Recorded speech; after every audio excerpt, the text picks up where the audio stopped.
அந்த எம்எல்ஏ யாருன்னா நம்மளுடைய கொள்கை தலைவர்கள் ஒருத்தரான மக்கள் சேவகர் அஞ்சலை அம்மாளோட சொந்தக்காரர்.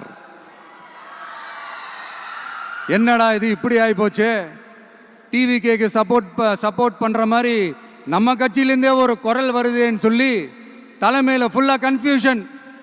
அந்த கன்ஃபியூஷன் இதோட நிற்காது. அந்த ஆதரவு குரல் ஒரு வீடு விடாம, ஒரு இடம் விடாம, எல்லா இடத்துலையும், எல்லா வீட்லையும் இன்னும் பலமா எதிரொலிக்கு தான் இல்லையான்னு பாருங்க. சும்மா பிளாஸ்ட் தான்.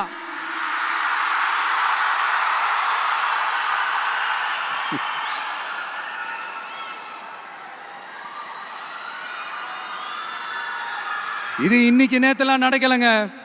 1972 நடந்து முடிஞ்சிருச்சு. எப்போ எம்ஜிஆர் அவர்கள் கட்சி ஆரம்பிச்சாங்களோ அப்பவே அது ஒரு கூத்தாடி கட்சி. எப்போ எம்ஜிஆர் அவர்களுக்கு பின்னாடி அத்தனை மக்கள் திரண்டு நின்னாங்களோ அப்பவே அது ஒரு கூத்தாடி கும்பல். நடிகர் கட்சின்னு சொன்ன ஒருத்தர் அதுக்கப்புறம் எம்ஜிஆர் கூடயே போய் சேர்ந்துட்டாரு.